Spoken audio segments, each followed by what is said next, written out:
It's time for the Blunt Ratings. If this is your first time tuning in, this is how the Blunt Ratings work. We take each show and break them down into 5 categories: matches, promos and backstage segments, storytelling, commentary, and the crowd. For each category, each show can get up to 5 blunts. The average score of those 5 categories stands as the official Blunt Rating. Those are the rules. Now let's get right into tonight's edition of the Blunt Ratings. We want the smoke. Talk to him. We want the smoke. Uh-huh. We want the smoke. Come on, Charlie.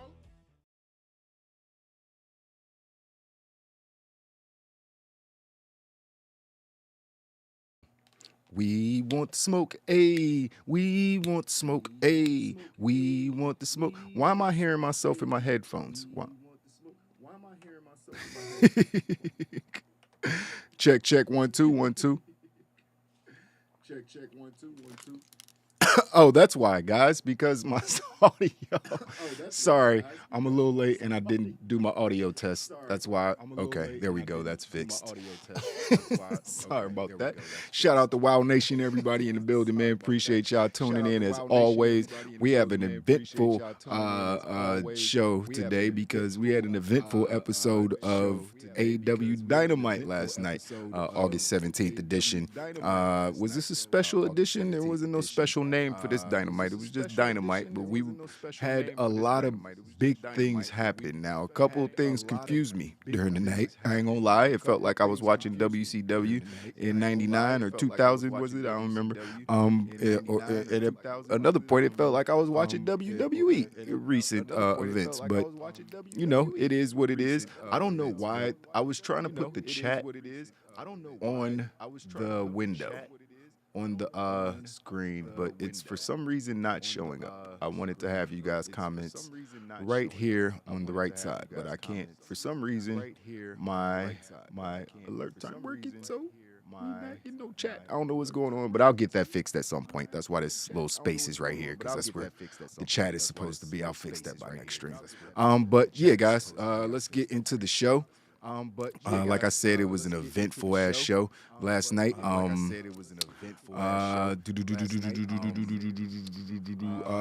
Yeah, I guess we'll start at the beginning. Obviously, CM Punk came out to start the show, and yeah, he had the world title on his shoulder, which he didn't have last week or the week before, if I'm not mistaken. I don't think he had the world title on him at any point. So yeah, he had it this time though, and he came out. He got on the mic and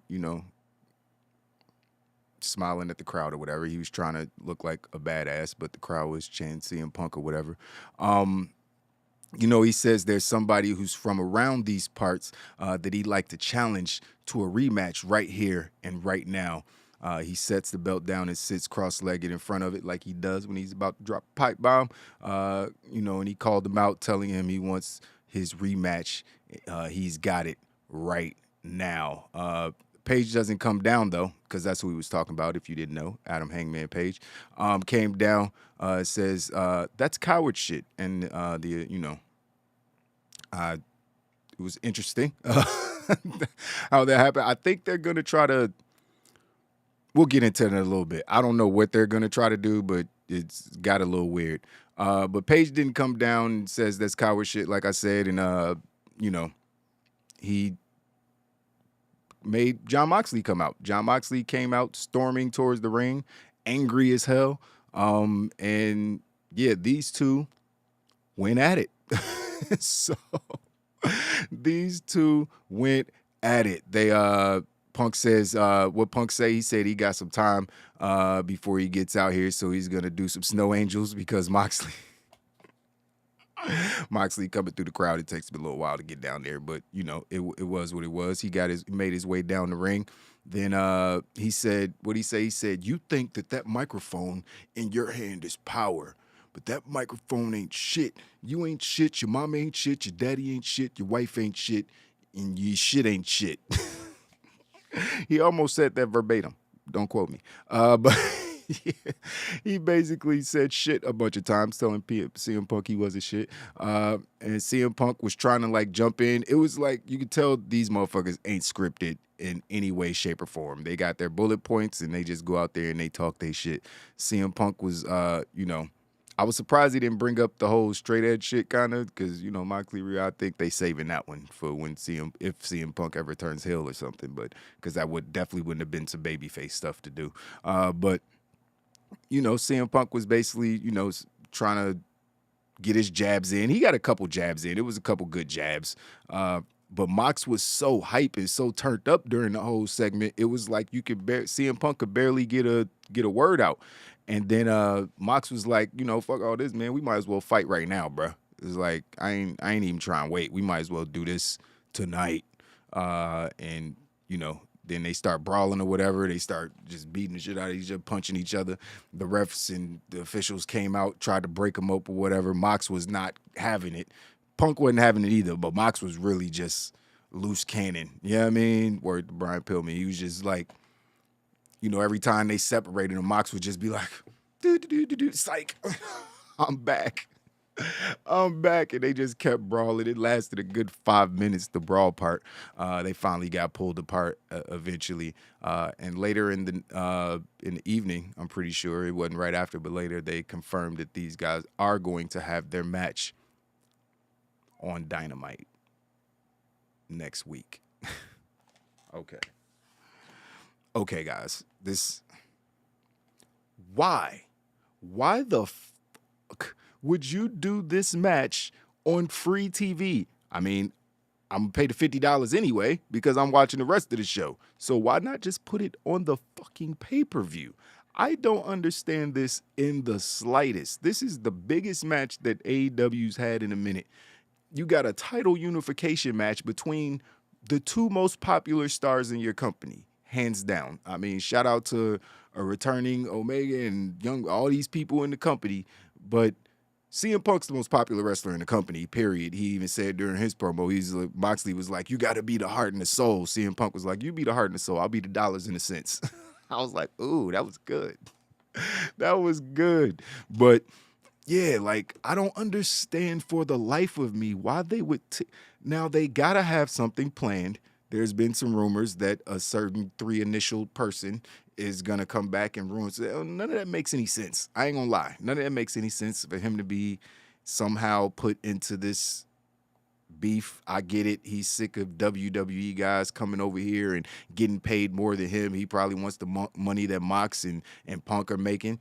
And, Khan ain't trying to give it to him, so he got beef. They could integrate him like that, but I don't think that's the right move, personally. So I don't really know what the fuck is going on, but they got the match card and everything ready. It's CM Punk versus Jon Moxley. It is confirmed for next Wednesday on Dynamite. I think it's a terrible, terrible idea. Attention, Wow what's up, Nation! Grush? Shout out to Grush. Shout out to everybody watching on. Shout out to DBZ. Attention, Wow Nation! Yeah, I can't pronounce all that. But yeah, shout DTA. Shout out to you too, everybody Attention, Wow on Nation! Twitch that's joining the cypher, man. I appreciate y'all, man, showing love on Twitch. Attention, Wow Twitch grows Nation! fast, man. I had 2 followers on Twitch the other day. I think we almost at 30, 40 already. So that's what's up, man. Like, Twitch, shout out to everybody on Twitch showing love. And, of course, shout out to the OG YouTube gang, man. Appreciate everybody in here watching right now. So, yeah, somebody got to help me understand why this feels like, you know what it feels like, right? I know y'all know what this feels like. It feels like Goldberg versus Hogan. It's what it feels like. A match that put 50,000 people in an arena in Goldberg's hometown that should have been on fucking pay-per-view. The WCW may still be, I don't know, that's far-fetched, but they would have lasted a lot longer. They would have made a shitload of money that night.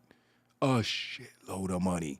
Goldberg was the hottest star in pro wrestling, period, hands down. The NWO was the hottest group in pro wrestling, period, hands down. And they put Hogan and Goldberg on free TV.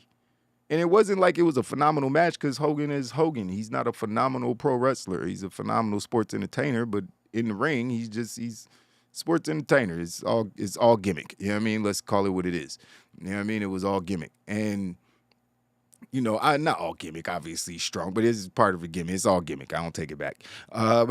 Shit. But they had Goldberg, who was 170,000 and 0 at the time. You know what I mean? And they put this shit on WCW. What was it? It was Nitro. It's like, was it Nitro or Thunder? It was Nitro, obviously. So it just didn't make any sense to me, man. It didn't make any sense to me. What's up, Gruss? Shout out to Gruss in the chat. See you, my guy. What'd you say? You said they doing that match because the main event for the pay-per-view. Yeah, I get it, but why? It shouldn't change. It's the biggest match that they could have done, possibly the biggest match they've ever done. You know what I mean? In the 3-4 years that they've been around. Like, I just don't understand it. Like, this match is so highly anticipated. These guys are murdering these promos, and the build to it was already there. You know what I mean? It was going. You had a couple more weeks to make it hot like you did last night. But, yeah, man, this just don't make no sense to me. You say CM Punk is still injured, Gruss? I mean, maybe. Maybe that has something to do with it. Like, if that is the case, why is AEW doing this with everybody? Like, why don't they because Daniel Bryan, I'm pretty sure, came back before he was 100%. And after what we saw last night, Lord knows you need to be 100% to do that. Like, so I'm pretty sure he already, I think he said he's going to wrestle regardless. I think he's going to wrestle till his brain explodes. He don't care because he loves the sport. It is what it is. But, you know, obviously, we're going to talk about in a minute, Kenny Omega came back. I'm not sure, based on his tweets, if it's kayfabe or not, but I'm not sure if he's 100% either. And CM Punk not 100% either, and you bringing these dudes back from injury. I know those are the probably three, yeah, definitely three of the biggest names in the company. You include Mox in there, and for the fourth or whatever. But as far as those three guys being out, like, that's tough. You know what I mean? They were out without Mox for a period of time, so I get it, with his tribulations or whatever. And, the Forbidden Door injury curse happened, and everybody started going down like flies. And I think, they just wanted to bring people back in time for the pay-per-view, which I understand. It's, one of their biggest shows of the year, one of their two biggest shows of the year. You want to make sure that, you have all hands on deck, but those hands need to be healed. Other body parts need to be healed. Like, if CM Punk got a bad ankle, you know what I mean? Like, I don't think it's, the best idea to have him out there, unless you just want to have him drop the belt in a subpar match. I don't think it'll be subpar or whatever, but I really don't know, because, maybe he's injured, maybe he's not. Like, I don't know what's going on. This just felt really, really fucking weird to me. It was like, this felt like WCW. It felt like they didn't really have a plan for anything. Who are you good? What is the match going to change to? You're going to make it, since he called out Hangman Page at first before Mox came out, they going to make it a three-way? All right, that's still a fire match. I still want to see that match, but it's like, why? Why are we doing that? Why is Hangman Page being... And I thought he was like, maybe going to be with the Dark Order, you know what I mean, as far as the trios titles, but I know they want to make Hangman Page, they want to keep him at that level of world champion, so he's always a contender for world champion, which makes sense because he's one of the OGs, the AEW OGs. You can't just have Punk and Danielson and Mox and just all ex-WWE guys at the top of your company fighting for your belt. You got to keep some of your AEW originals. You need to pay MJF. He needs to be in the world title picture. He needs to be world champion. Fuck all that. But, you got to do something with Hangman. I get it, but I don't know if this is it, man. I'd rather see, him in the trio with the Dark Order going up against, the Elite, you know what I mean, or something like that, and for the trios championships. I don't know. It just felt real WCW to me. It was weird. It is what it is. We'll move on from that. We had Powerhouse Hobb. He did an interview backstage. He said Ricky Starks showed the world his true colors, and that's that he's okay with, losing. And for 2 years, he's paraded around like he's God's gift to this business, hiding behind Powerhouse, so he stayed champion. And he couldn't do it. Hobbs, he said he doesn't just break backs, he breaks necks, and he's got something for QT in the factory too. So Hobbs don't want no friends, which I love. I love that. I love that about Hobbs. He's like, yeah, I don't need y'all help. Y'all getting in my business. Now I gotta fuck y'all up. After that, we saw Ricky the Dragon Steamboat. He was at the table, be the guest timekeeper. All right. Chris Jericho made his entrance because he was going to do commentary, and everybody needs to sing Judas at every show, so we did that. But then we had match of the night, and it was some good wrestling on the show, but this was, man. Like, you could have said the 3-on-3 match was close, but this shit was brutal, guys. This match, Hobbs is gonna get better, Gruss. He's brand new, man. Like, he's brand new. Hobbs is one of the AEW. I think he'll be fine. They building him up. They building him up. I like what they doing with Hobbs, and Ricky Starks. They building them, but they doing a good job with those two right now. It's a slow burn, so which is cool.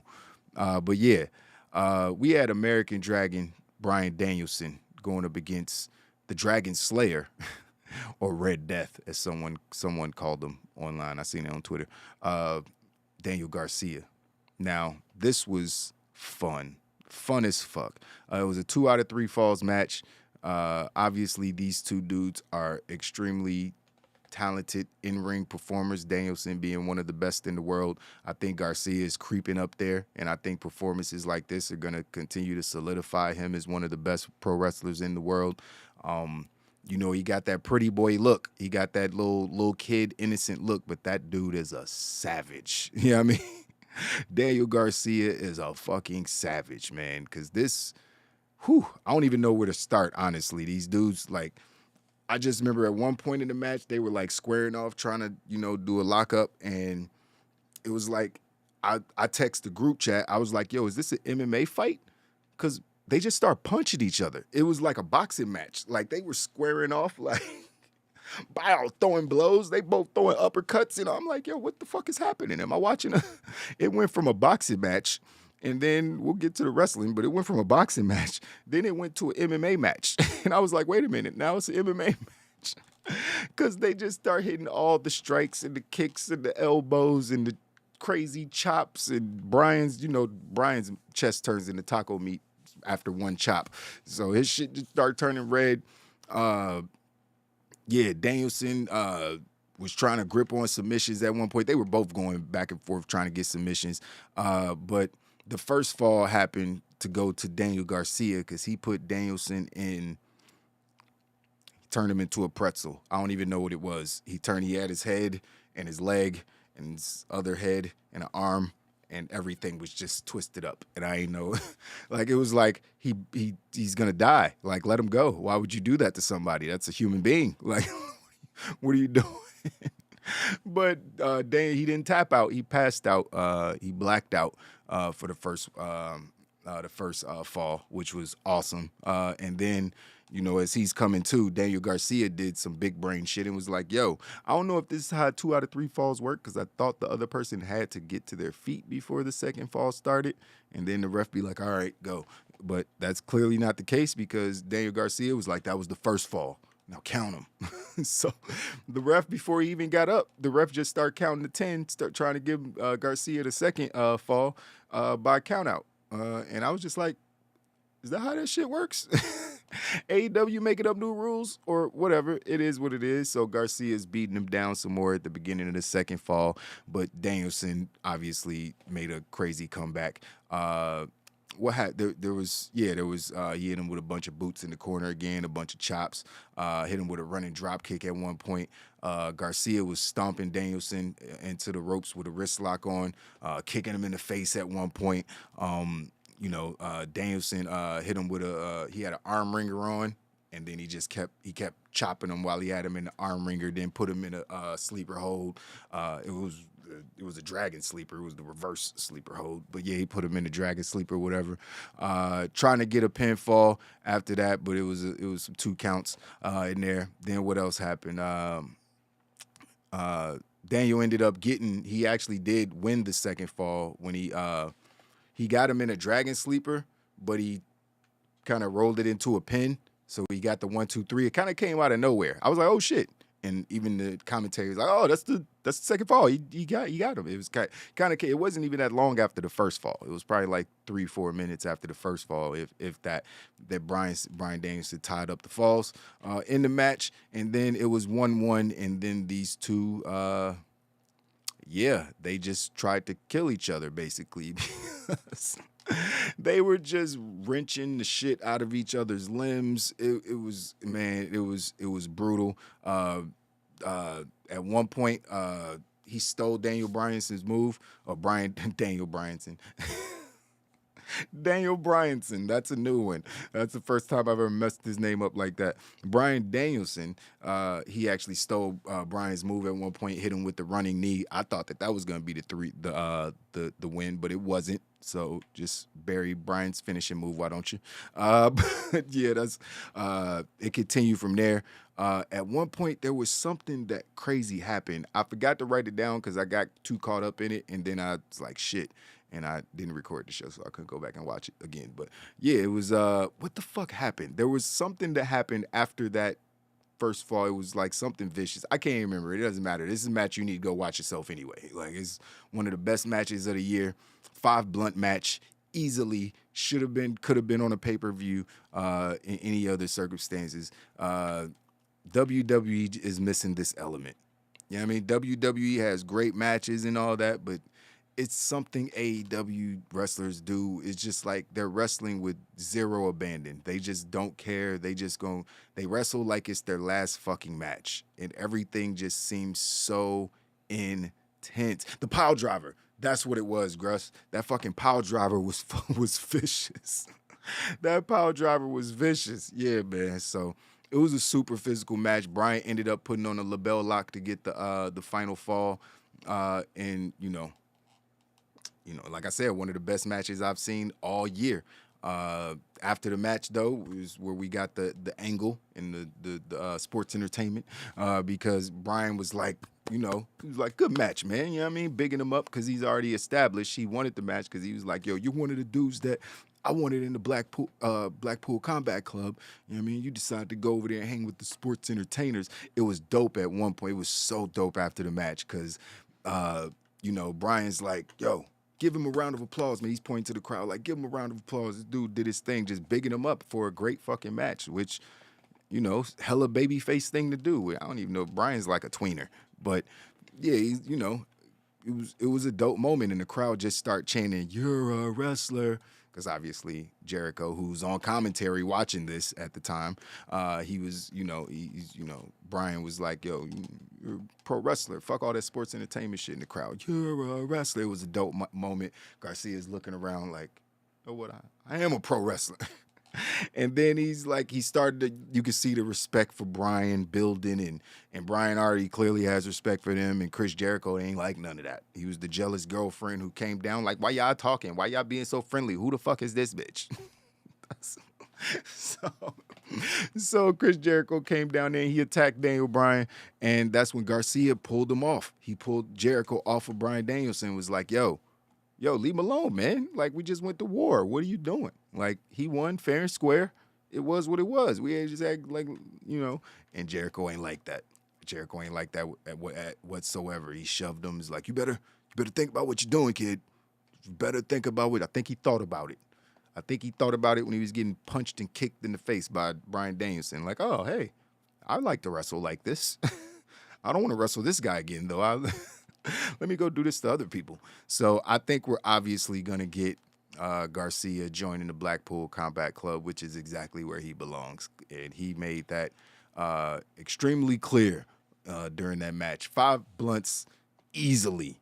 You know what I mean? If anybody gives this match anything less than a 5 out of 5, I can't respect their wrestling opinion. I'm sorry. I just can't. I can't respect their wrestling theories or opinions or anything. Like, this match was clearly amazing in every possible way. After that, we had Swerve and Our Glory and Private Party being interviewed backstage, and they was just talking shit, trying to be cool. Swerve was kind of, a little stilted during his lines, but Private Party was the ones. And shout out to the dark skinned one. I forget his. God damn it, what's his name? Private Party, the dark-skinned one in Private Party. He cut his hair. He doesn't look like a fucking idiot anymore. Thank you. He just got him a nice little fade like his tag team partner, and now they look like normal people. I mean, I know it's pro wrestling. You want to have it, but it was too much. It was that he had the gold locks. I don't know what he had this hair. It just looked terrible. But no, they shouldn't. Not at some point, yes, but you gotta give them some wins. They should have already been tag champs, honestly. Because they were really hot at one point, and then they joined the Hardy brand, and it's all been all downhill from there, guys. I think we know that. But yeah, so they were back there being interviewed, just talking shit because they got a championship match next week, or it might be on Rampage. I don't know. But yeah, so yeah, I'm looking forward to that match because it's gonna be a fire match. I'm just not sure I'm with because I don't know if both teams are baby faces or if I guess Private Party is still heels. I'm not really sure. I haven't really, Private Party, they haven't really been doing anything special, so I'm not really sure what the fuck is going on with them. I just wanted to be a good match. I think Swerve and Our Glory should definitely retain their titles because they just got them not too long ago. So, yeah, that was that. Yeah, and then shit got real fun because that's when and I told that story backwards, didn't I? Because I was so hype, and then I took my notes. Anyways, that's when Moxley came out, and Tony Nese came out. Poor Tony Nese. Poor Tony Nese. Because he tried to make an entrance, and Mox, being Mox, Mox just came out and beat the shit out of Tony Nese for no fucking reason. He's just no reason. He just beat the shit out of Tony Nese. Oh, man, that's when he called out CM Punk. And, that's when they had their whole little, I want the match this week. Let's get it over with, blah, blah, blah. Whatever. CM Punk came out, got, chased by the staff who tried to hold him back and all that good stuff. Moxley, rushed him. Claudio came out. He was in the ring trying to hold back John Moxley. While Pat Buck was trying to be out there playing Peacemaker after he just got headbutted last week. You need to stay away from the wrestlers, bro. Anything could happen. Willa Yuta was there at one point, too. He was trying to talk some sense to his teammate, but, John just walked out through the crowd. It was whatever. I just want to see this match, man. I want to see this match, and I wanted to see it at the pay-per-view, but we're going to get it next week, so we'll see. Then we saw 2.0 and Jericho backstage. They were upset, obviously, cursing out everybody. He said Daniel Garcia has a pass for tonight. He might be a little fuzzy, from taking that ass whooping, so he might not know what he was doing.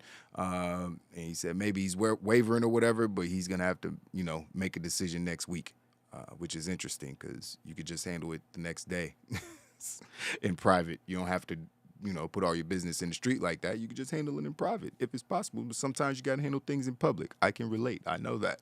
But yeah, so after that, Ricky the Dragon Steamboat just rolled up like, Daniel Garcia should be with Daniel Bryan. He'd be better off over there. That's where I think he fits.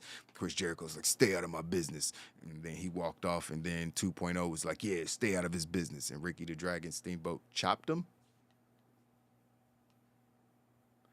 If that old motherfucker chopped me out, I'd beat his ass. I'm just saying. You just like, what? And he was like, yeah, talk to me now. I was like, all right, what if I just kick you in the face? I'm like 30 years younger than you, bro. I can kick your ass right now. You lucky I don't want to go to jail for elder abuse. So, yeah, Ricky got to stand tall and look tough. Okay. But then we had the Ass Boys going up against the Varsity Blondes. And what the fuck are the Varsity Blondes now? Just why are they there? Why are the Varsity Blondes there? They got squashed in like 60 seconds by the Ass Boys. And is that their actual name, the Ass Boys? It's not. And why am I calling them the Ass Boys? I feel wrong for doing it, but they're the Ass Boys, man. What the fuck am I supposed to do? They're the Ass Boys now. The crowd is chanting Ass Boys during the whole match, but the shit went by so fast. You know what I mean? It's just like, oh, the match is over? Wait a minute. What happened? So the Ass Boys got the win. Billy Gunn came down. And Billy goes, "Oh, I'm so proud of you guys. I know y'all been, y'all had a little rough way a little bit, but I just wanted to get y'all right. A little tough love. I love you boys. This means everything to me. I'm proud of you." And they were like, "Yeah, fuck you, Dad," and just beat his. How they gonna beat up their father, man? What the hell? That was uncomfortable, man. I was like, wait a minute, you can't attack your dad, bro. They was probably thinking about all them whoopings they got growing up, and they was just like, you know what? It's payback time. We can legally beat up our own father. So, yeah, man, they beat up their dad, and that's when my boys, The Acclaim, came down doing the Acclaim thing, you know what I mean? And they came down and made the save for Billy Gunn. So the same dudes that beat up his sons came down to save him. Is a little confusing, but I guess he's replacing his sons. None of this makes any sense because The Acclaimed are already so over. If anybody needs the help of a veteran, it's your sons. So I guess maybe they want to break away from that, and they just want to go out on their own and try to be successful on their own. I guess the feud is going to keep going. I would imagine the feud is going to keep going with The Acclaimed. But this was weird. This was weird. It was fun, though, because, they did they scissored each other, which is always weird to say, especially with, it's just weird to say. I don't want to scissor nobody. I'll watch two girls scissor. I have no problem watching that if that's on the never mind. So that was it. Stokely Hathaway came down. I was like, yeah, I got your boys. You know what I mean? Because obviously he was the one who handed him the card. That's why they did it in the first place.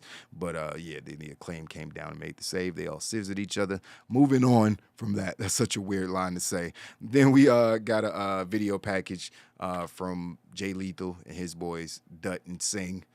Dutt Sing. Sing Dutt. Sing Dutt. That's all.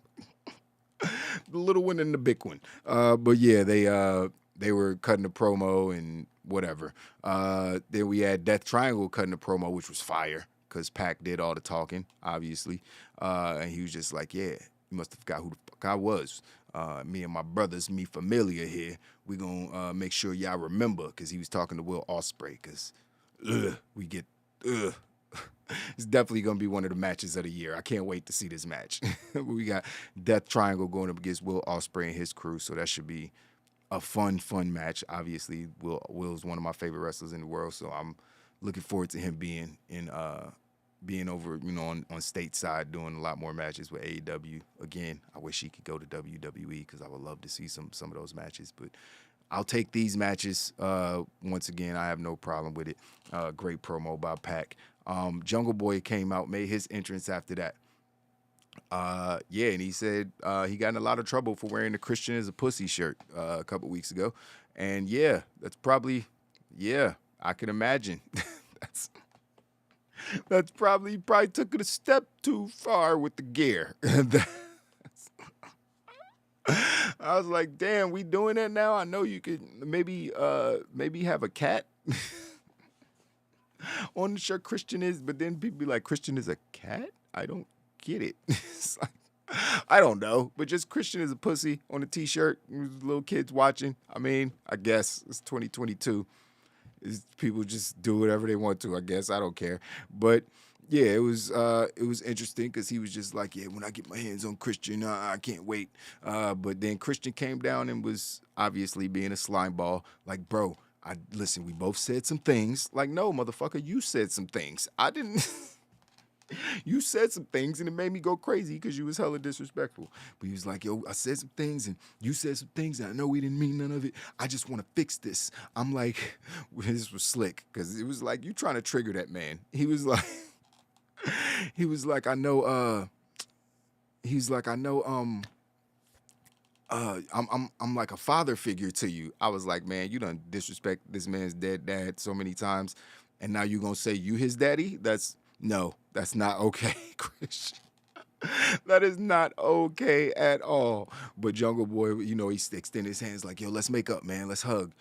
And Jungle Boy looking at the crowd like, And the crowd started chanting bullshit, bullshit, because they knew he was fronting everybody. You could just tell by the look on his face he was being a slime ball. But yeah, Jack went to look like he was gonna hug him, and then he just tackled him, start beating him down. Christian tried to run away, but Jack didn't let him get away. It was like it's how a beatdown should go. Like, if someone rolls out the ring and you're like trying to kill him, you don't just stop and say, oh, you got out the ring, I'll see you next time. He's 3 feet away. Just go get him. He's right there. Aren't you mad still? Go get him. He's right there. Just climb outside the ropes the same way you climbed in. It'd take you 1 second to get there. He's right there. But Jungle Boy didn't do that dumb shit. He rolled right out there. He pulled him back in the ring at one point, started beating him up again. Christian got out. Jungle Boy chased him, and then Jungle Boy beat the shit out of Christian. I was like, oh my God. That was the man. He beat the shit out. First of all, I like to. I know we haven't gotten to the blunt ratings. I'm gonna just mention it this first time. The crowd absolutely fucking sucked last night. I swear, at moments it sounded completely empty in that arena. I was like, where the fuck are they wrestling, in someone's backyard? Why is it so quiet? Then these dumbasses, when Jungle Boy was in, he set himself up because Lord knows he was trying to get through a promo and just paused between every line. They started the fucking what chants. Like, oh my God, don't bring this shit to AEW, please. Please don't bring this to AEW. I like what he did, though. He just turned around and looked at him like, really? That's what we doing over here? Then he just went back to talking shit. I was like, bro, stop pausing between every fucking line so they could do it. Like, they just trying to fill the gaps.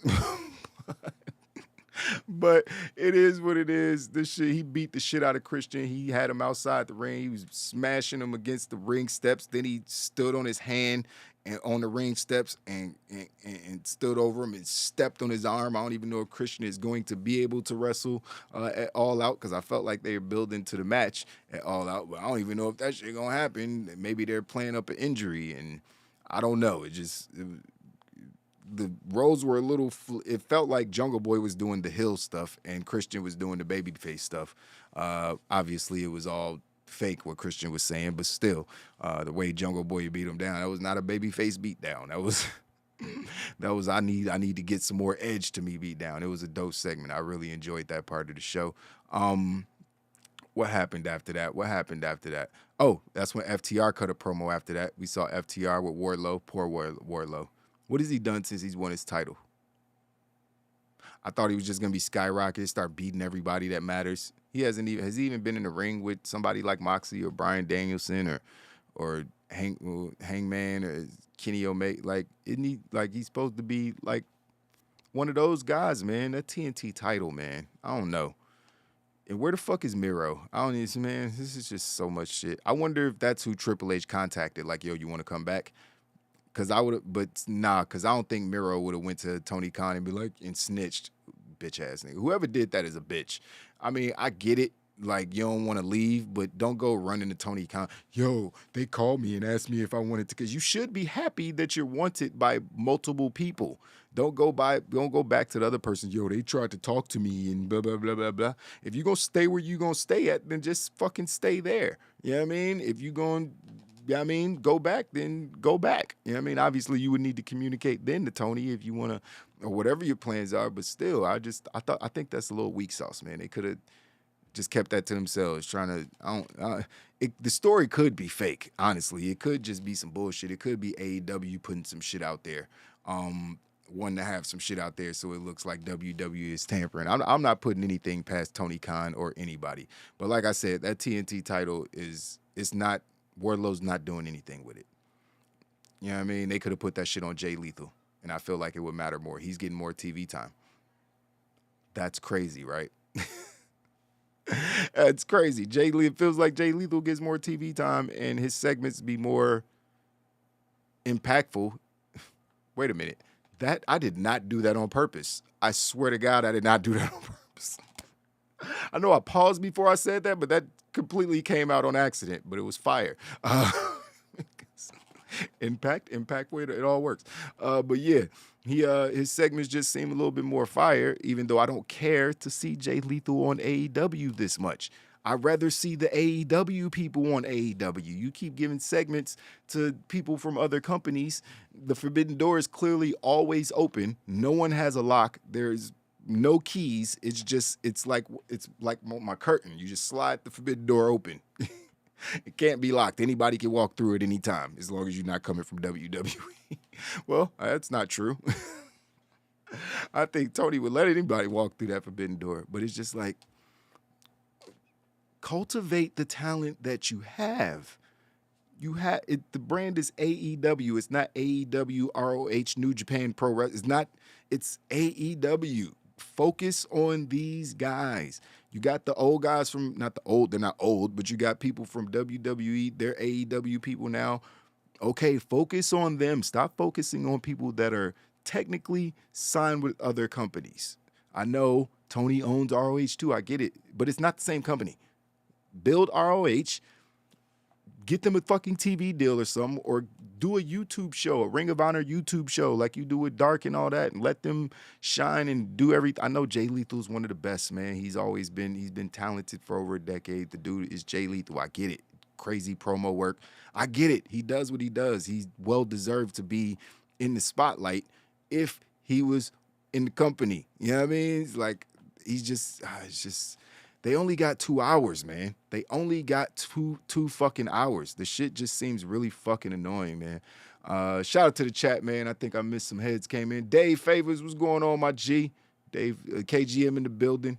Wild Nation gang. You already know what it is, man. We got 13 people. We got double digits in the stream, man. We got 12 people watching on YouTube, man. That's what's up, man. I appreciate everybody tuned in on YouTube, everybody watching on Twitch, man. Thank you, everybody. I appreciate y'all. Hit that sub button. We almost at 200, baby. We creeping up on 200 real quick, so I appreciate all y'all for tuning in. But yeah, what they gonna do with the Wardlow, man? Well, I know what they gonna do. They putting them in a trio with FTR, and they're gonna go up against, Jay Lethal and his crew. I don't care. I don't fucking care. You know what I care about? I care about FTR getting those tag titles so they can have all the belts. That's what I care about. I care about Wardlow doing something with the TNT Championship. Just put him in the ring with fucking Miro. I don't care. I don't want that to happen because I don't want either one of them to lose. But damn it, you got all these talented wrestlers in your company. Why the fuck is Sanjay Dutt and Singh...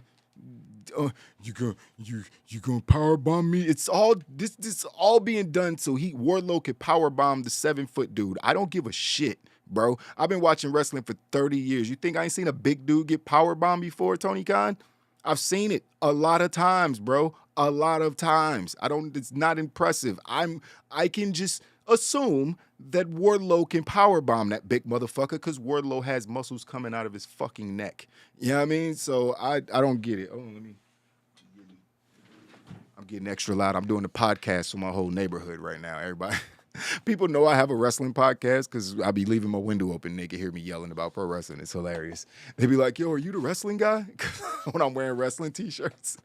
And he's like, yeah, I heard you doing your podcast. It's cool, man. I was like, that's what's up. That's what's up. But I don't want to tell them the channel because they live in my building and I don't need the people to see what's going on in my house. So that's what's yeah, I live upstairs from that guy. I was like, watching me on YouTube is weird. So yeah, do something with these guys, man. Even FTR, man. Even FTR. It just feels like they're just, now that they got 6 belts, they just floating. They haven't really done anything towards getting those AEW World Tag Team titles, which should be the most important tag team titles because that's the company they work for. So I don't know why it isn't like right now it feels like they're just promoting Dax as a singles wrestler more in FTR when these motherfuckers walking around with 3 tag team championships. And all they keep doing is saying Dax is the greatest wrestler in the world. Like, all right, we get it, man. He's had a great year. He's had a great year. Dax has put on some phenomenal matches. We're going to get another one next week when he goes one-on-one with Jay Lethal. It's going to be fire. I already know that. Like, I get it. But these dudes are tag team, man. They one of the best tag teams in the world, and you got one of them, just one of them saying, yeah, I'm the best wrestler in the world. Like, damn, man. And you got, he getting this cosign from his man, but still, I'll be like, bro, we train together. Like, damn, man. I know you had some good matches and everything, but you gonna keep throwing shade? Like, I'm standing right here. And Wardlow being in the same shot when he's saying that when he's a fucking champion, supposed to be the second in line champion in the company, he just sitting there like, yeah, he is the best wrestler in the world. I'm holding the belt, singles belt though, but hey, it doesn't mean shit. So it's just, I don't know, man. I don't know. It's some booking issues going on in AEW, and you know, some of it needs to be fixed immediately. You know what I mean? But it is what it is. After that, we had a young lady named Colleen King. She looked like she's about 6'5" when she came out, but she's apparently been, because her record was like 14-12 or 14-13 when they put it on. I was like, yeah, like 30 matches. Who the fuck is she? But they were all on Dark and Elevation. That's why I didn't know who she was. But she was going up against Toni Storm. You had Rosa in the back watching on the TV because they're tag team partners, but also she's number one contender. So I guess Rosa had to get her little 2 seconds on TV, make everybody so no one forgets about her. But yeah, Toni Storm went out there and she beat this girl's ass. She has a name for her new move. Somebody put the name in the chat because I'm probably going to get it wrong. Was it called? No. Sweet Cheeks Music. That's what they called it. It's called Sweet Cheeks Music, like Sweet Chin Music, except for it's a rear view in the corner. Like it's, you get it? All right. I like it. Anything Toni Storm wants to do with her ass around me is okay, except for take a shit. I don't want to see her do that. I'm good on that. But anything else, I'm just happy she's embracing that fat ass that she got, because it's amazing and it jiggles when she walks and I like it. So damn, that's a fine ass woman, boy. Toni Storm is a fine ass white girl, man. I can't even lie, boy. I love that woman, man. But yeah, she beat the shit out this girl. The girl got Colleen. I don't know how to say her fucking name. But she got a little bit of office in, but she did end up losing after Toni Storm hit her with the Storm Zero. So it was cool match. Kind of not really a squash, but a squash. I mean, it was quick. But then we had, I hate saying this name, which I talk about in the chat. I'm a stall, so I don't have to say this name. I'm gonna mess it up. Gruss said Tony is gaslighting the IWC. I think he is, man. I don't know. The brand is AEW, ROH, New Japan, Impact, Jacksonville.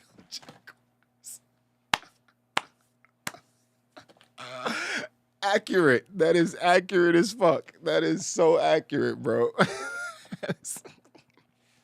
That is fucking accurate, man. Shit. Might be able to throw DDT and WOW. You can throw a bunch of shit in there. They just be plucking people from anywhere, man. That's funny. That's accurate as well. Goldberg giving the giant a jackhammer was the most impressive thing. Yes, facts. Because he did it so easily.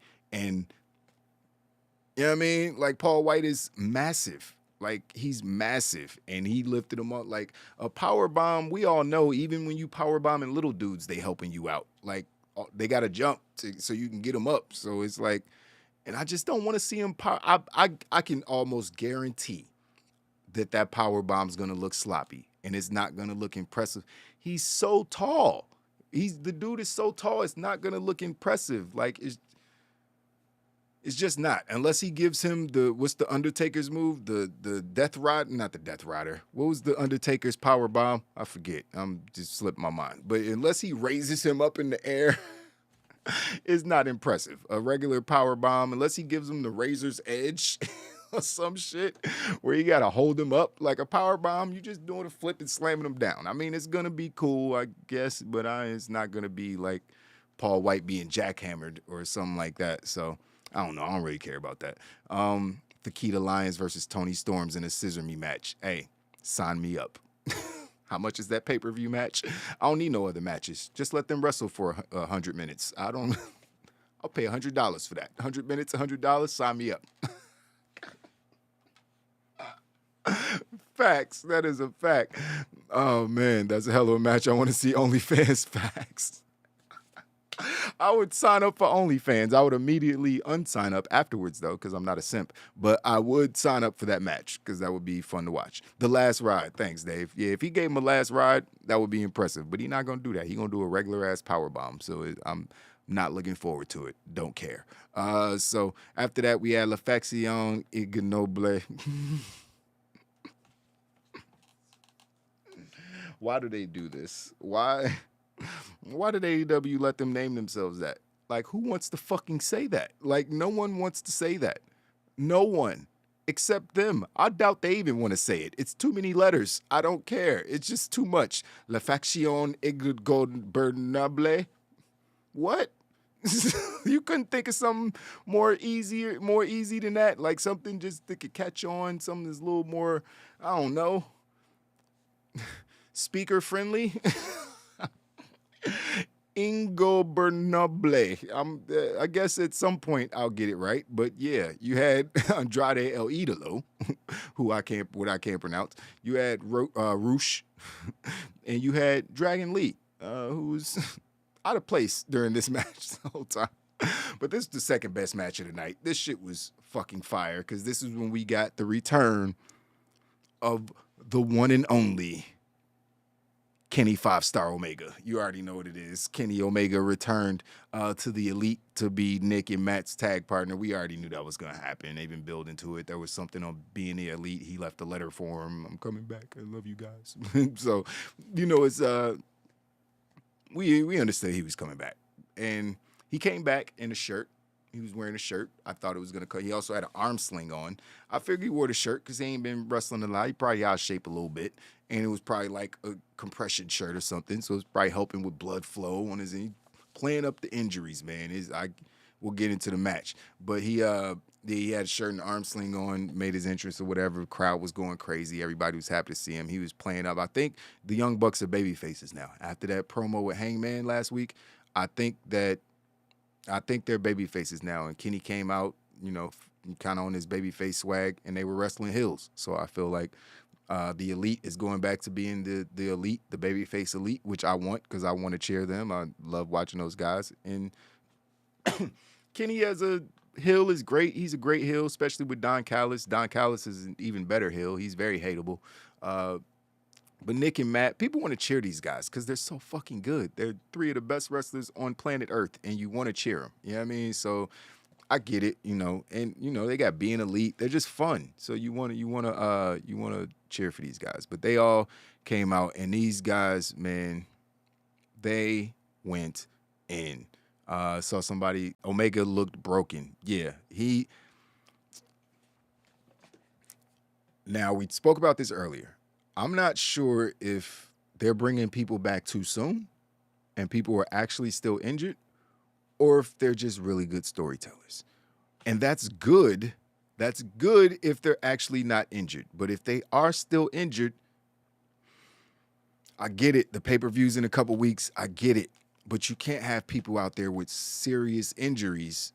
You know, CM Punk, Bryan Danielson with his head, Kenny Omega with I think it's his back and his arm and everything's broken on Kenny Omega. Man got vertigo. You know what I mean? He said he's had it for like 3, 4, 5 years at this point. So it's not vertigo is not something like you wrestling with vertigo, my nigga. Like that's like one of the most dangerous things you could possibly do.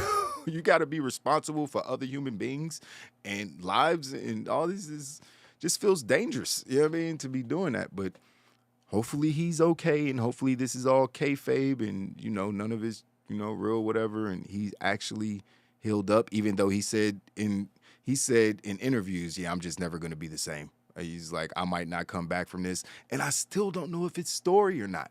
I just don't know if it's storyline. I know he's hurt, but I don't know if it's as dramatic as he's making it seem, because he's just been doing a really good job at making it seem like everything he's saying is real, which is being a great pro wrestler and one of the reasons he's one of the best in the world. So, you know, but I don't even know what I could say about this match, man. What y'all want me to do? Like, I can't, like, describing this whole match would be too much. It was 6 of the best wrestlers on the planet in the ring doing everything that they did. There was super kicks all over the place. At one point, all 3 of the dudes super kicked was it Roosh? Yeah, they hit Roosh with the triple super kick, which was always fun. Yeah, it was flips and dives. Oh, a kid almost died. I can't forget that part. A kid almost died. Did y'all see that? A kid almost died on AEW. I was like, wait a minute, lawsuit. If that was me, suing everybody. Give me a check. At least give me some autographed t-shirts.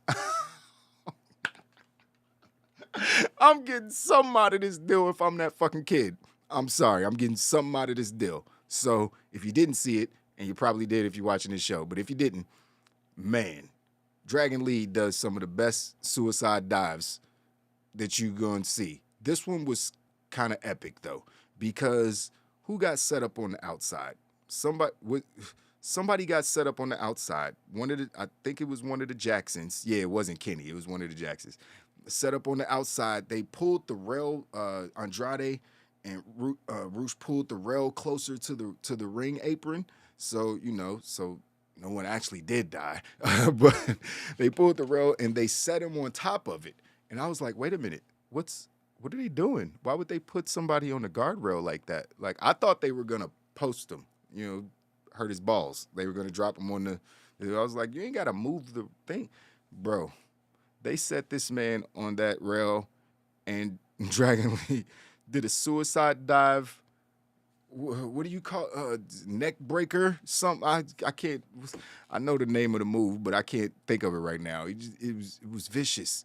He flipped and grabbed the man, and it was crazy. It was a neck breaker. It's crazy. Why would you do that? And when he did it, I know they pulled the guardrail closer to, but you still got legs. You're 6 foot tall. I think he kicked the kid in the front row when he landed, because when he flipped, obviously his feet landed first, and he kicked the kid that was in the front row. People had to move out their seats and shit. I was like, I'm suing everybody. I want a check from all 6 of you motherfuckers. Tony Khan, where's the money? Pay me my money. My neck and my back. I would have been on the ground rolling in pain. I would have been like, I can't move. Somebody call paramedics. Take me to a local medical facility. I want a check. Fuck that. Oh, man. I would have definitely exactly. Ownership of the Jaguars. KGF definitely would have been trying to get a piece of his team. He'd have been like, yeah, I need to give me at least 1% of the Jaguars. We can call it even. Oh, man, that shit was dope, man. It was dope, but got a little sticky towards the end of the match. After the match was over, because Kenny Omega ended up winning the match, he got him up for a V-trigger. After that, he was selling, man. We just got to point out how good Kenny Omega was selling. He was selling his knee, because apparently Don Callis on commentary was like, yeah, that's the knee that's speculated to be bone on bone. Like, so this man is just literally broken. Like, everything is injured on Kenny Omega. And they were pointing it out, and he was selling so crazy in the match. Like, he could barely move during the match. He looked like he was a 70-year-old man at points during the match. Then he have his little spurts where he come out and do some stuff. But he got him up for the V-trigger, hit him for the win. I think it was Dragon Lee that he hit with the V-trigger and got the dub. And after the match, Dragon Lee, he shook hands with the guys, because Dragon Lee's babyface, technically. He's just rolling with some heels. You know what I mean? But,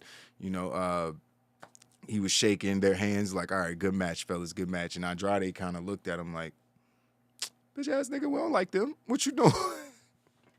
What you doing? We don't like them.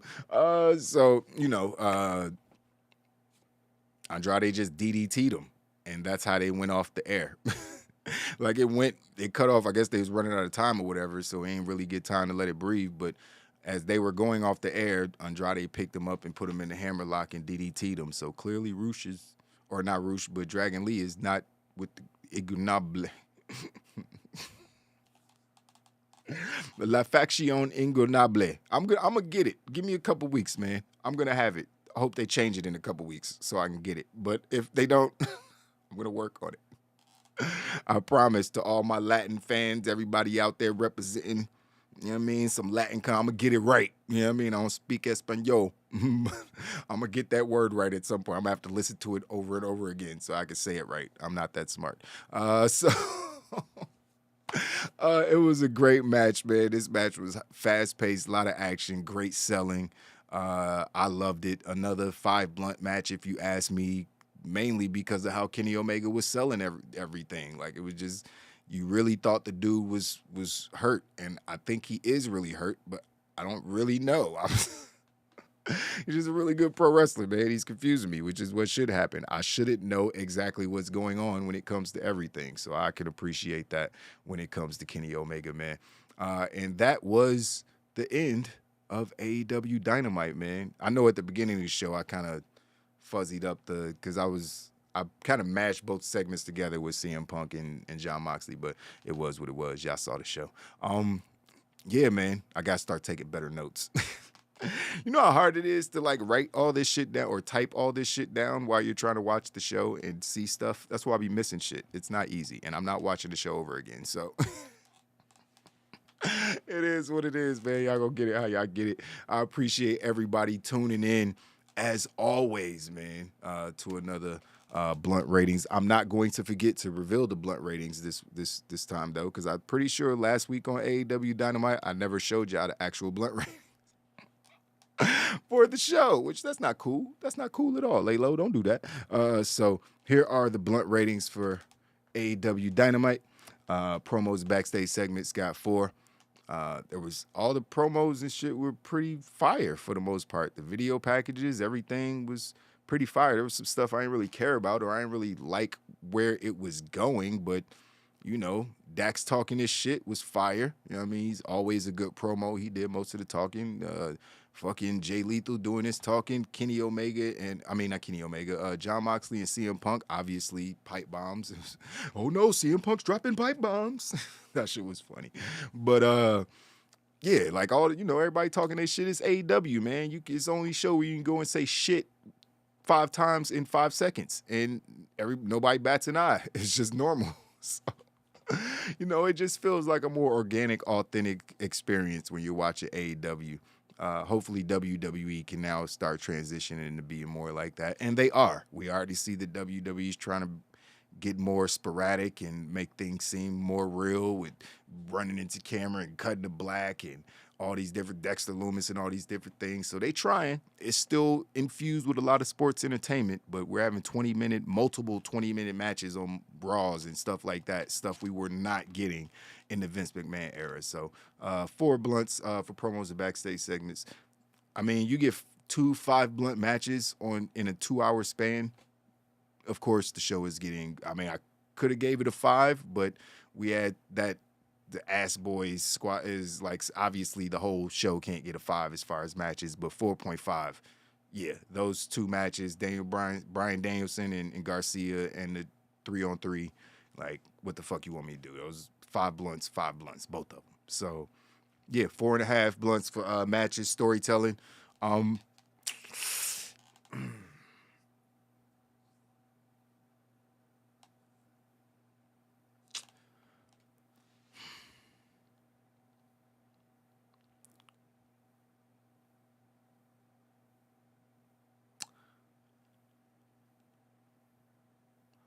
I think I want to change that. I don't have my cell phone on me right now. I think I want to change that. I don't think storytelling was a 4.5. I think I want to take that back. I was so enthralled and excited when I actually wrote down the blunt ratings last night that because I enjoyed the matches so much, I was like, oh man, AEW is crazy. I love everything. I like what, you know, but I sat down and thought about it, started looking over. I was like, damn, some of these stories suck. Or they don't make no sense, like the FTR trio shit. Like, I don't like that shit, bro. Like, I want them to get the tag titles, the AEW tag titles. I want, you know, Wardlow to be a powerhouse and be going up against Hobbs or Miro or some of the big people. Fuck, I don't want. Why is Nightmare Factory still on my show? I don't care about them at all. It's some stuff I just don't care about. Thunder Rosa and Tony Storm being frenemies, but there's a lot of messy booking on the show. So the storytelling, I'm gonna renege that 4.5, and I'm gonna give it a 3.5. I think that's more accurate and that's more fair. That's obviously gonna change the entire blunt rating when I upload it to Instagram. You'll see the new one, but Yeah, I think that's y'all feel me on that? I think the storytelling was a little lacking because Tony's just all over the place, man. It's everything doesn't seem very concise. They're changing shit at the last minute with the fucking world title. You had one of the biggest match that you could possibly put on with CM Punk versus Jon Moxley. Jon Moxley's been killing it. Every single time Moxley is on TV, I'm like this. Cause everything he does is so intense and it feels real. He feels like he's a second from falling off the wagon and just hurting somebody. Like everything seems real from Mox, man. It's a joke. Yeah, I mean, I always want him to be healthy. But yeah, man, it's like I love Moxley, man. And Punk is Punk, man. He's just a draw, period. He's a draw. We can call it like their ratings might have not went through the roof, but they be selling mad t-shirts, people buying the pay-per-views. Like he's pulling in money. He's the dollars and the cents, like he said. So why do that on free TV? It's WCW. Like, what are we doing? Like, that literally killed WC. That was the downfall. That was the beginning of the downfall of WCW. They waited that long to make that dude champion, and they did it on free TV when 50, 60,000 people would have easily, 50, 60,000 people did buy tickets to go to the show, but you could have sold there was 7, 8, 9, 10 million people watching wrestling back then. Do you know how much money they would have made? They could have started 5 more wrestling promotions with the money they just made from that match, Hogan versus Goldberg. You know what I mean? Goldberg winning the title. And they blew it. And I feel like AEW, I don't think they're going anywhere because there's so many professional wrestlers. People need jobs. WWE can't hire everybody. So there's always, but if you're trying to take that next step, maybe this is the right call. I don't know. I'm not a pro wrestling promoter. I remember vividly that was the turning point for WCW and them going downhill. Later on, we got the end of the run was him being tased by Scott Hall, and it was all over after that.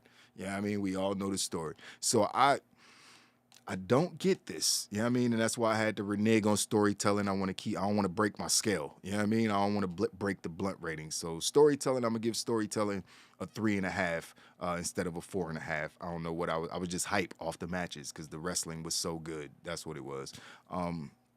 But yeah, I did like the Jericho and the Garcia and the Bryan Danielson stuff. I like all that. That was dope.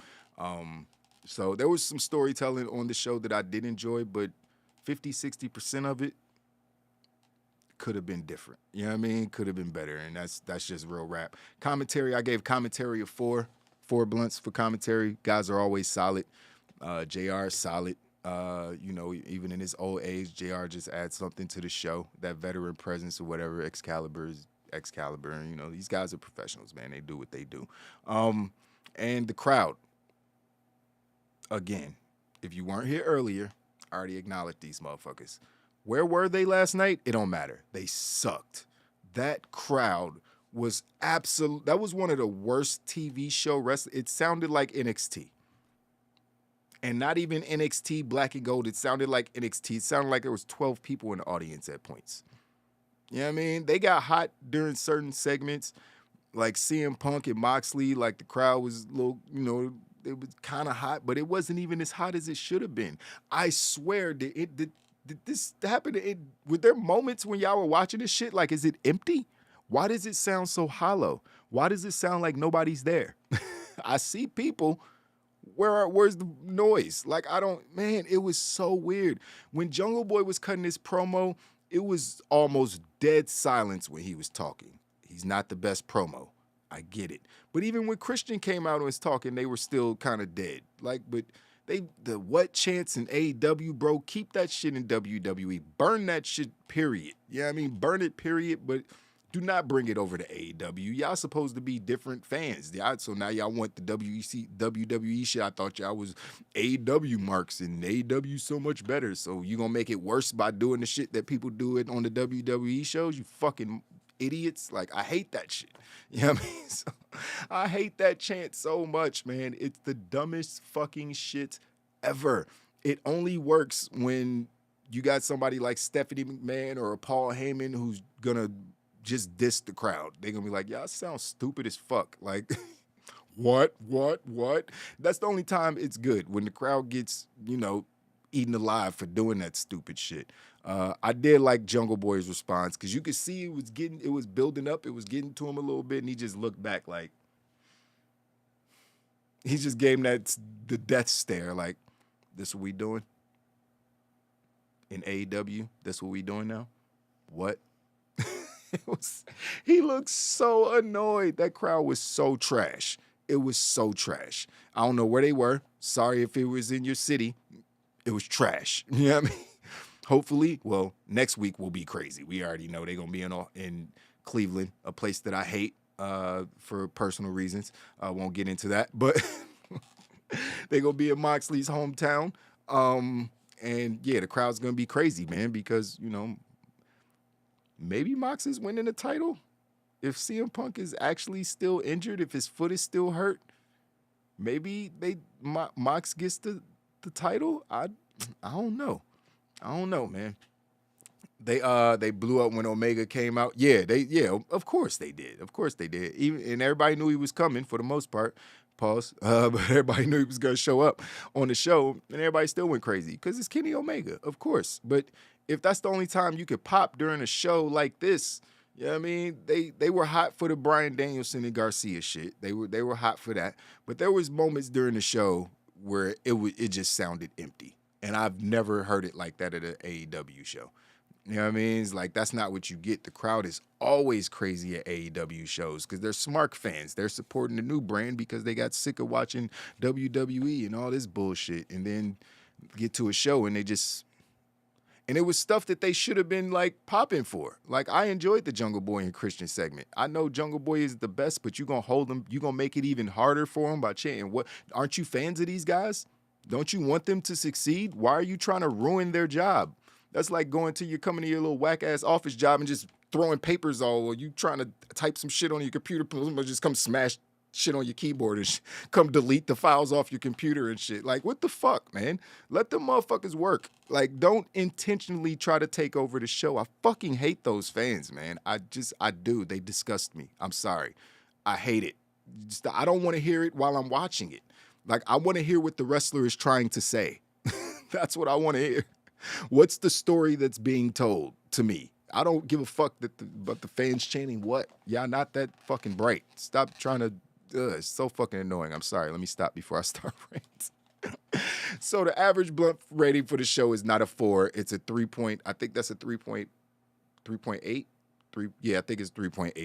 It's a 3.8. Yeah, 5 categories minus 0.2. So 3.8 for the show. A silver show either way, 3.8 or a 4. Still a silver blunt show. A couple points from a gold blunt show. But we did get 2 5-blunt wrestling matches, which was awesome. It's sad that the crowd, in my opinion, held this show back from being a gold blunt show, because AEW gives us gold blunt shows a lot. You know what I mean? Way more than WWE has over the couple years we've been doing the blunt rating. So, yeah, man, I thoroughly enjoyed this show. Like I said, some of the storytelling was all over the place. You know what I mean? But the show is so fast-paced and the wrestling is so fucking good. You know what I mean? It's like, it's just an enjoyable show, man. Dynamite is an enjoyable show. We can critique it. We can talk shit about it, the things that they're working on, but we still got to keep in mind they've been around for 3-4 years. Like, I have to keep that in mind. They have veterans in the locker room, people who know what they're doing, but Tony Khan is basically me with $1 billion who loves wrestling and started a company. He's no different, man. If I was trying to run a wrestling pro, I'd probably be booking some stupid shit too, just because there's so much going on. You can't control everything. You know, I'm not a wrestling genius like Paul Heyman or somebody like that. So maybe I'll be booking some whack shit too. But especially when you hire that many people and you got 100+ wrestlers on your show and you only got 2 hours of TV. I'm only counting the 2 hours that people watch. That was mean, but nobody watches Rampage anymore. But yes, they do sometimes. But you know, it's a hard job. I get it. And they're a baby company. They don't have 30, 40 years in the game like WWE does. So I get it. We could be hard on them though. Critiquing them does not mean that we hate them or we don't want them to succeed. Because I know Tony Khan don't like people saying things bad about his company. Me personally, I don't give a fuck. I'm gonna say whatever I want to. You know what I mean? If I don't like some shit, I'm gonna say I don't like some shit. I ain't kissing nobody's ass. I don't care how big this channel gets. Ain't nobody ever gonna control what comes out of these lips except for me. And obviously, I'm very opinionated, but I'm also fair. You know what I mean? And that's why I feel like, you know, as long as you're fair, you should be able to give your opinion on something, whether it's good or bad. I don't even know why I just brought that up. I just remember Tony Khan was going at some YouTubers or whatever and shutting down and fucking flagging people's videos and all kind of crazy. I don't want no problems with none of the promotions, with none of that. As we grow, we're nobodies right now. You know what I mean? Well, we're somebodies to you guys because you guys watch us. Thank you very much for that. But, you know, we're still baby channel, obviously, just getting started again. But so, you know, we're not on the radar yet. But, you know, if it ever comes a time to where my opinions start getting to people who actually matter, I don't want them to start, you know, I don't want them to be like, oh, those, you know, fucking internet people. You know what I mean? It's like, nah, bro, just a fan. Since I was 5, I'm about to be 42. So I put in my time. I can talk shit about wrestling. So it is what it is, man. That's our show for today, guys. Man, we got 16 viewers in here. This is why I got to start making the streams like 2-3 hours, because then YouTube starts hitting the algorithm. We start showing up on home pages and all that good shit. So, you know, I'm thinking about it, man. The podcast is definitely going to be super long form. So hopefully we can at least do two hours when we do the podcast. Oh, that's today. It's either gonna be today or next Thursday when we do the actual podcast. Yeah, it's probably gonna be next Thursday because I actually have to produce the show, and I have a lot of errands to run today, so I don't know if I'm gonna be able to get all that done. Gruss says I'm fair why I'm a supervillain. I don't think that's how that works, Gruss. Fair and supervillain can't be in the same sentence together. That don't go. What's good, William? Thanks for stopping through. Wild Nation is definitely in the building. You already know what it is. Layla would have put the belt on Ray Phoenix 2 years ago. That's a fact. Would I have been wrong? Would I have been wrong? Like, come on, man. Like, maybe not now because they buried the fucking death triangle. Well, maybe not Pac, but yeah, man. It's like Phoenix and Penta been losing too much. It's like, fuck, man. Like, Ray is one of the best wrestlers on planet Earth. Penta's great too, but Ray Phoenix is one of the best wrestlers on planet Earth. He's Ricochet in a mask. That's pretty. Damn, I want to see that match. Damn, I want to see that match so bad. It's like, damn, man. Shout out to everybody who liked the video. Shout out to the one person who disliked the video. Kiss my ass. No, I'm just playing. You can have your opinion too. I don't care. It's all love over here, man. Everything helps the algorithm. I appreciate you guys watching and tuning in every day because we do be on this motherfucker every day now, man. We be out here. But that's the show. I'm going to go make some more content, get it ready for you guys. And, yeah, we'll be back. What's today? Tomorrow? Saturday, for sure, with the blunt ratings for SmackDown. But I'll be back tomorrow bright and early for a news joint to catch us up on all the news, man. That's been happening because there was some stories coming out today, some interesting stuff that came out today. We'll talk about it all tomorrow, though, man. Until the next time, it's your boy, Mr. HD, Wild Nation Gang Gang. You already know what it is, man. I see you on the next one. Deuces. We want the smoke, huh? We want the smoke. Talk to him. We want the smoke. Uh-huh. We want the smoke. Come on, Charlie.